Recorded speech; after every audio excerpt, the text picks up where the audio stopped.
أعوذ بالله من الشيطان الرجيم. بسم الله الرحمن الرحيم. ألف لام را، تلك آيات الكتاب المبين.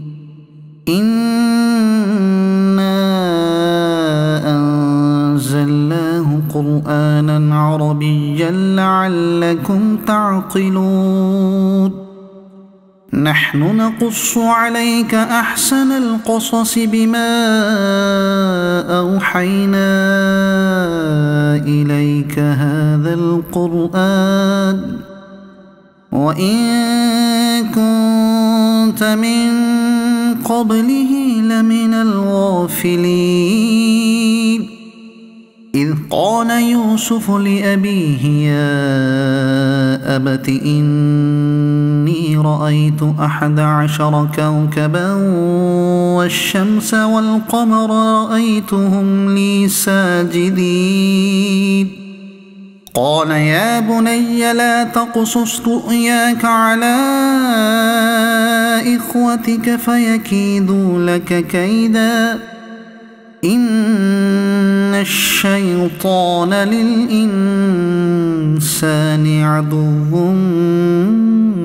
مبين. وكذلك يجتبيك ربك ويعلمك من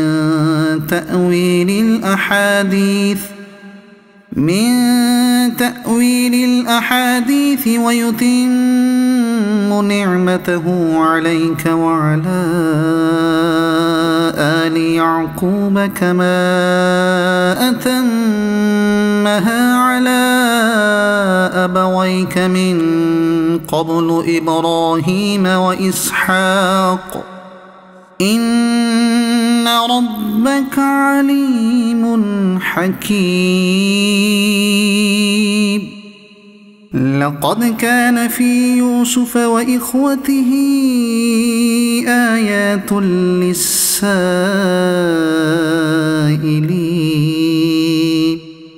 إذ قالوا ليوسف وأخوه أحب إلى أبينا منا ونحن عصبة إن أبانا لفي ضلال مبين. اقتلوا يوسف أو اطرحوه أرضا يخل لكم وجه أبيكم وتكونوا من بعده قوما صالحين. قال قائل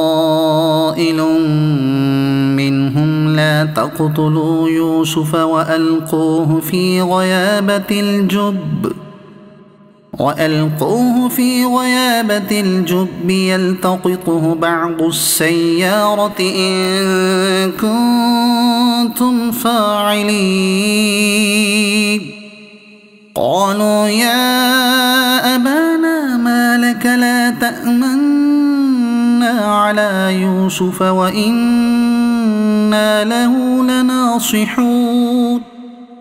أرسله معنا غدا يرتع ويلعب وإنا له لحافظون.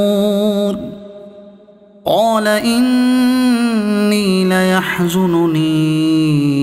أن تذهبوا به وأخاف أن يأكله الذئب وأنتم عنه غافلون. قالوا لئن أكله الذئب ونحن عصبة إنا إذا لخاسرون. فلما ذهبوا به وأجمعوا أن يجعلوه في غيابة الجب وأوحينا إليه لتنبئنهم بأمرهم هذا وهم لا يشعرون. وجاءوا أباهم عشاء يبكون قالوا يا أبانا إنا ذهبنا نستبق وتركنا يوسف عند متاعنا فأكله الذئب وما أنت بمؤمن لنا ولو كنا صادقين وجاءوا على قميصه بدم كذب قال بل سولت لكم أنفسكم أمرا فصبر جميل والله المستعان على ما تصفون وجاءت سيارة فأرسلوا واردهم فأدلى دلوه قال يا بشرى هذا غلام وأسروه بضاعة والله عليم بما يعملون وشروه بثمن بخس دراهم معدودة وكانوا فيه من الزاهدين وقال الذي اشتراه من مصر لامرأته أكرمي مثواه عسى أن ينفعنا أو نتخذه ولدا وكذلك مكنا ليوسف في الأرض ولنعلمه من تأويل الأحاديث والله غالب على أمره ولكن أكثر الناس لا يعلمون ولما بلغ أشده آتيناه حكما وعلما وكذلك نجزي المحسنين وراودته التي هو في بيتها عن نفسه وغلقت الأبواب وقالت هيت لك قال معاذ الله إنه ربي أحسن مثواي إنه لا يفلح الظالمون ولقد همت به وهم بها لولا أن رأى برهان ربه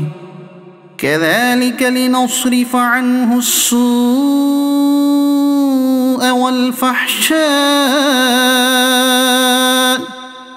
إنه من عبادنا المخلصين واستبق الباب وقدت قميصه من دبر وألف يا سيدها لدى الباب قالت ما جزاء من أراد بأهلك سوءا إلا أن يسجن أو عذاب أليم قال هي راودتني عن نفسي وشهد شاهد من أهلها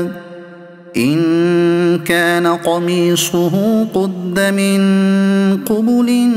فصدقت وهو من الكاذبين وإن كان قميصه قد من دبر فكذبت وهو من الصادقين فلما رأى قميصه قد من دبر قال إنه من كيدكن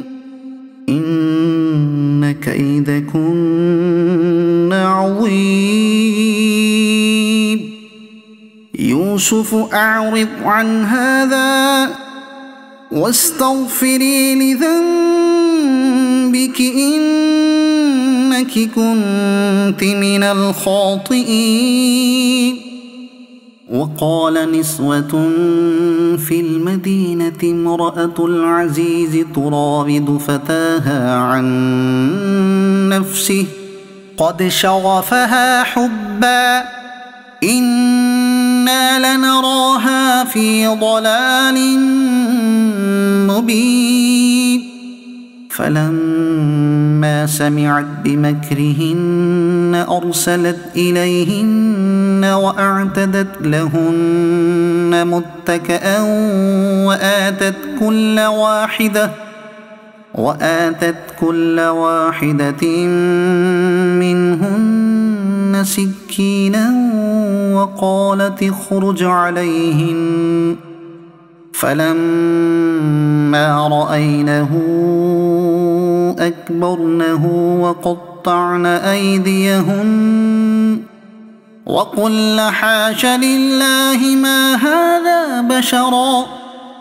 إن هذا إلا ملك كريم. قالت فذلكن الذي لمتنني فيه ولقد راودته عن نفسه فاستعصم ولئن لم يفعل ما آمره ليسجنن وليكونن من الصاغرين. قال رب السجن أحب إلي مما يدعونني إليه وإلا تصرف عني كيدهن أصب إليهن وأكن من الجاهلين. فاستجاب له ربه فصرف عنه كيدهن إنه هو السميع العليم. ثم بدا لهم من بعد ما رأوا الآيات ليسجننه حتى حين. ودخل معه السجن فتيان قال أحدهما إني أراني أعصر خمرا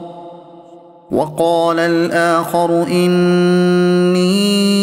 أراني أحمل فوق رأسي خبزا تأكل الطير منه نبئنا بتأويله إنا نراك من المحسنين. قال لا يأتيكما طعام ترزقانه إلا نبأتكما بتأويله قبل أن يأتيكما ذلكما مما علمني ربي إني تركت ملة قوم لا يؤمنون بالله وهم بالآخرة هم كافرون واتبعت ملة آبائي إبراهيم وإسحاق ويعقوب ما كان لنا أن نشرك بالله من شيء ذلك من فضل الله علينا وعلى الناس ولكن أكثر الناس لا يشكرون. يا صاحبي السجن أأرباب متفرقون خير أم الله الواحد القهار ما تعبدون من دونه إلا أسماء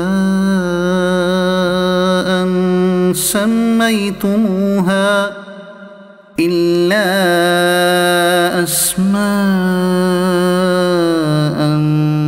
سميتموها أنتم وآباؤكم ما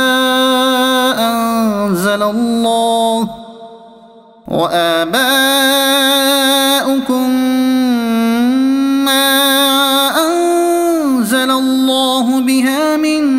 سلطان إن الحكم إلا لله أمر ألا تعبدوا إلا إياه ذلك الدين القيم ولكن أكثر الناس لا يعلمون يا صاحبي السجن أما أحدكما فيسقي ربه خمرا وأما الآخر فيصلب فتأكل الطير من رأسه قضي الأمر الذي فيه تستفتيان وقال للذي ظن أنه ناج منه اذكرني عند ربك فأنساه الشيطان ذكر ربه فلبث في السجن بضع سنين وقال الملك إني أرى 7 بقرات سمان يأكلهن 7 عجاف و7 سنبلات خضر وأخر يابسات يا أيها الملأ أفتوني في رؤياي إن كنتم للرؤيا تعبرون قالوا أضغاث أحلام وما نحن بتأويل الأحلام بعالمين وقال الذي نجا منهما وادكر بعد أمة أنا أنبئكم بتأويله فأرسلون يوسف أيها الصديق أفتنا في 7 بقرات سمان يأكلهن 7 عجاف و7 سنبلات خضر وأخر يابسات لعلي أرجع إلى الناس لعلهم يعلمون قال تزرعون 7 سنين دأبا فما حصدتم فذروه في سنبله إلا قليلا مما تأكلون ثم يأتي من بعد ذلك 7 شداد يأكل ما قدمتم لهن إلا قليلا مما تحصنون ثم يأتي من بعد ذلك عام فيه يغاث الناس وفيه يعصرون وقال الملك ائتوني به فلما جاءه الرسول قال ارجع إلى ربك فاسأله ما بال النسوة اللاتي قطعن أيديهن إن ربي بكيدهن عليم قال ما خطبكن إذ راودتن يوسف عن نفسه قلنا حاش لله ما علمنا عليه من سوء قالت امرأة العزيز الآن حصحص الحق أنا راودته عن نفسه وإنه لمن الصادقين ذلك ليعلم أني لم أخنه بالغيب وأن الله لا يهدي كيد الخائنين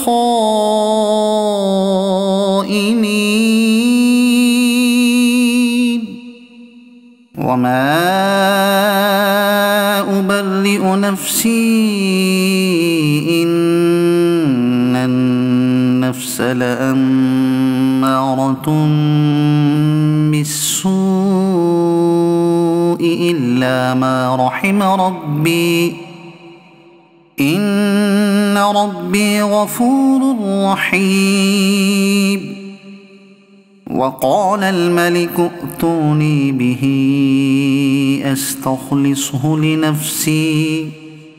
فلما كلمه قال إنك اليوم لدينا مكين أمين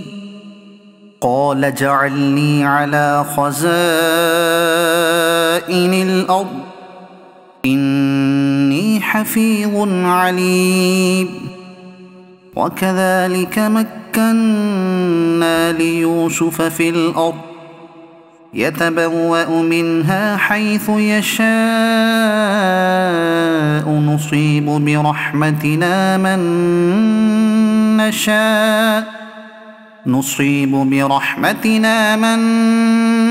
نشاء ولا نضيع أجر المحسنين ولأجر الآخرة خير للذين آمنوا وكانوا يتقون وجاء إخوة يوسف فدخلوا عليه فعرفهم وهم له منكرون ولما جهزهم بجهازهم قال ائتوني بأخ لكم من أبيكم ألا ترون أني أوفي الكيل وأنا خير المنزلين فإن لم تأتوني به فلا كيل لكم عندي ولا تقربون قالوا سنراود عنه أباه وإنا لفاعلون وقال لفتيانه اجعلوا بضاعتهم في رحالهم لعلهم يعرفونها إذا انقلبوا إلى أهلهم لعلهم يرجعون فلما رجعوا إلى أبيهم قالوا يا أبانا منع منا الكيل فأرسل معنا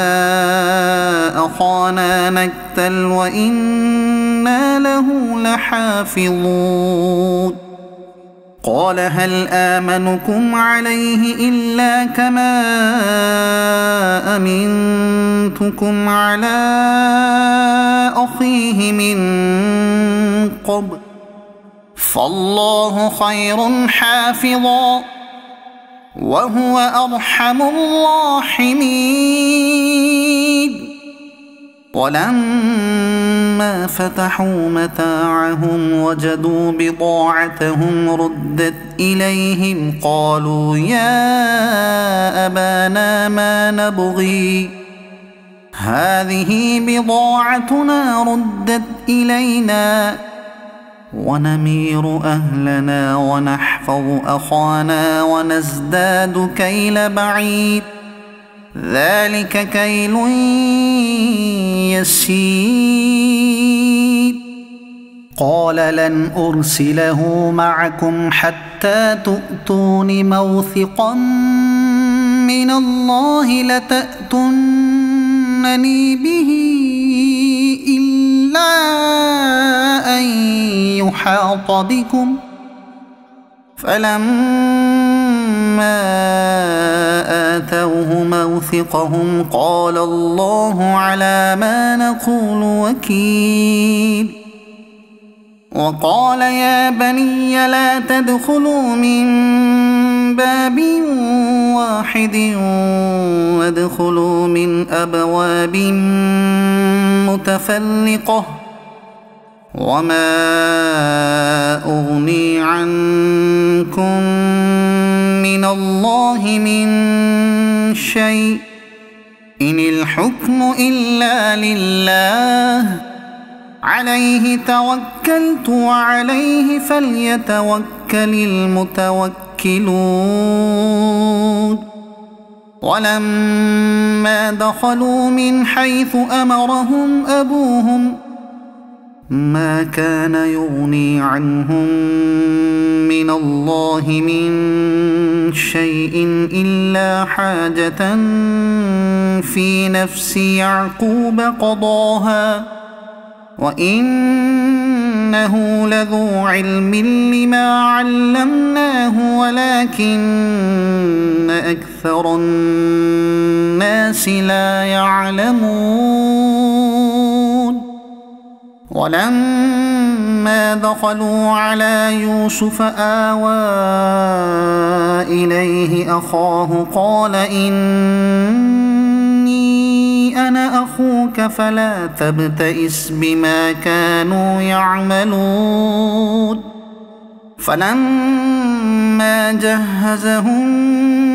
بجهازهم جعل السقاية في رحل أخيه ثم أذن مؤذن أيتها العير إنكم لسارقون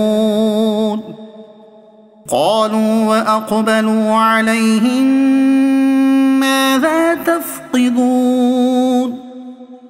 قالوا نفقد صواع الملك ولمن جاء به حمل بعير وأنا به زعيم قالوا تالله لقد علمتم ما جئنا لنفسد في الأرض وما كنا سارقين قالوا فما جزاؤه إن كنتم كاذبين قالوا جزاؤه من وجد في رحله فهو جزاؤه كذلك نجزي الظالمين فبدأ بأوعيتهم قبل وعاء أخيه ثم استخرجها من وعاء أخيه كذلك كدنا ليوسف ما كان ليأخذ أخاه في دين الملك إلا أن يشاء الله نرفع درجات من نشاء وفوق كل ذي علم عليم قالوا إن يسرق فقد سرق أخ له من قبل فأسرها يوسف في نفسه ولم يبدها لهم قال أنتم شر مكانا والله أعلم بما تصفون قالوا يا أيها العزيز إن له أبا شيخا كبيرا فخذ أحدنا مكانه إنا نراك من المحسنين قال معاذ الله أن نأخذ إلا من وجدنا متاعنا عنده إنا إذا لظالمون فلما استيئسوا منه خلصوا نجيا قال كبيرهم ألم تعلموا أن أباكم قد أخذ عليكم موثقا من الله ومن قبل ما فرطتم في يوسف فلن أبرح الأرض حتى يأذن لي أبي أو يحكم الله لي وهو خير الحاكمين ارجعوا إلى أبيكم فقولوا يا أبانا إن ابنك سرق وما شهدنا إلا بما علمنا وما كنا للغيب حافظين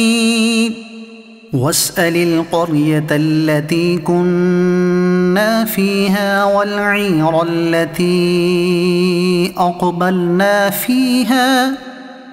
وإنا لصادقون قال بل سولت لكم أنفسكم أمرا فصبر جميل عسى الله أن يأتيني بهم جميعا إنه هو العليم الحكيم وتولى عنهم وقال يا أسفا على يوسف وابيضت عيناه من الحزن فهو كظيم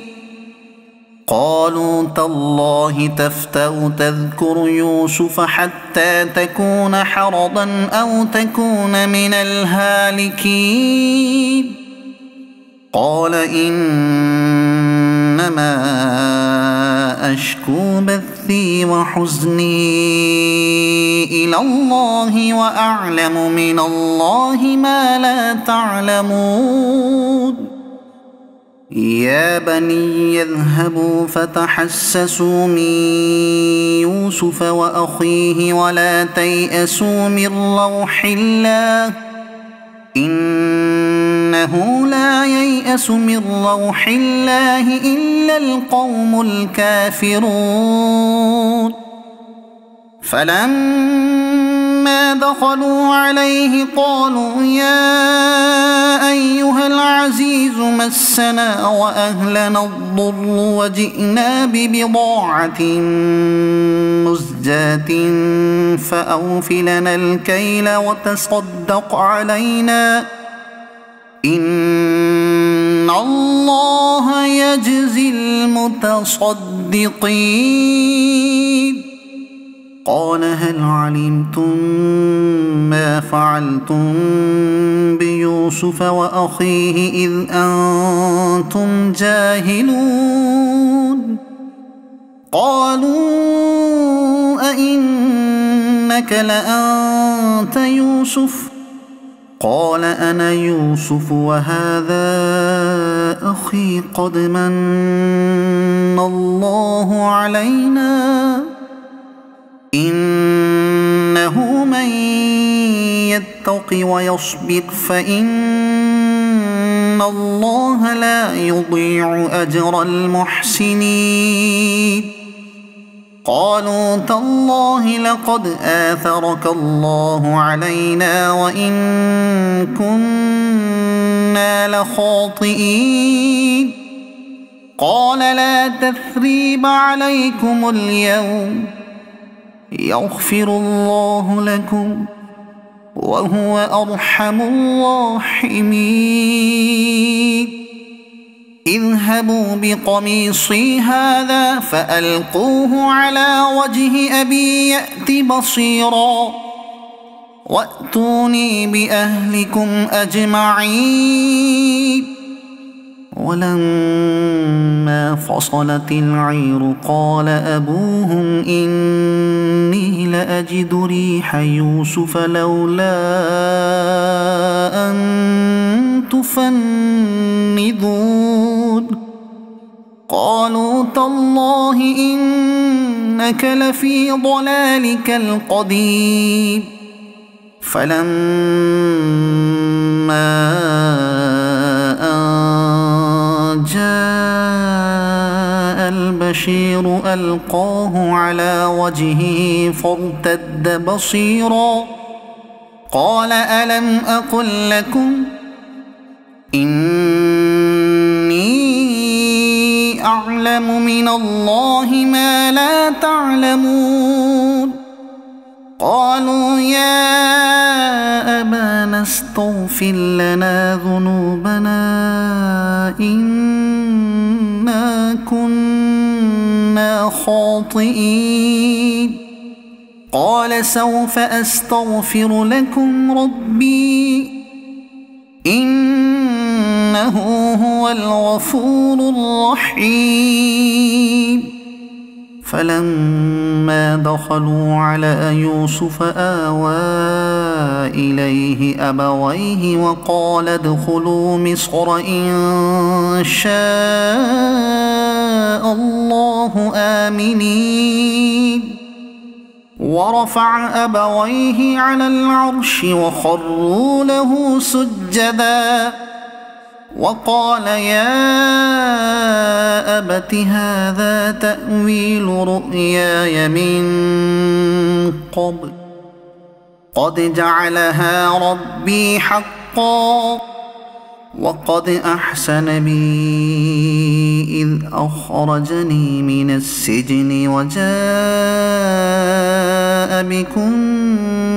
من البدو من بعد أن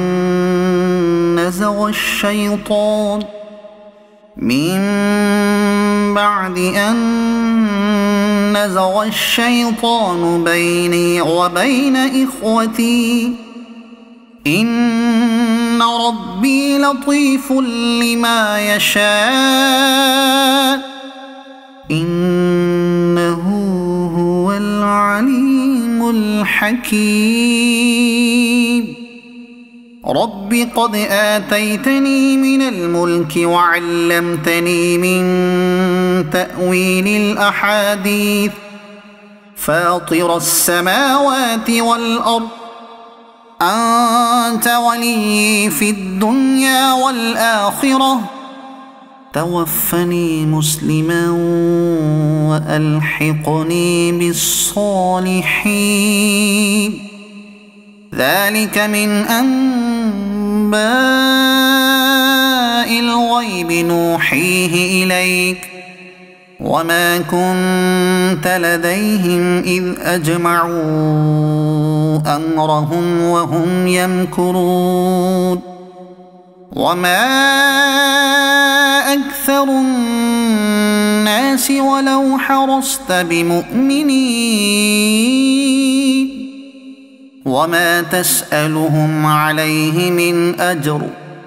إن هو إلا ذكر للعالمين. وكأي من آية في السماوات والأرض يمرون عليها وهم عنها معرضون وما يؤمن أكثرهم بالله إلا وهم مشركون. أفأمنوا أن تأتيهم غاشية من عذاب الله أو تأتيهم الساعة بغتة وهم لا يشعرون. قل هذه سبيلي أدعو إلى الله على بصيرة أنا ومن اتبعني وسبحان الله وما أنا من المشركين. وما أرسلنا من قبلك إلا رجالا نوحي إليهم من أهل القرى أفلم يسيروا في الأرض فينظروا كيف كان عاقبة الذين من قبلهم ولدار الآخرة خير للذين اتقوا أفلا تعقلون حتى إذا استيأس الرسل وظنوا أنهم قد كذبوا جاءهم نصرنا فنجي من نشاء ولا يرد بأسنا عن القوم المجرمين لقد كان في قصصهم عبرة لأولي الألباب ما كان حديثا يفترى ولكن تصديق الذي بين يديه وتفصيل كل شيء وهدى ورحمة لقوم يؤمنون صدق الله العظيم.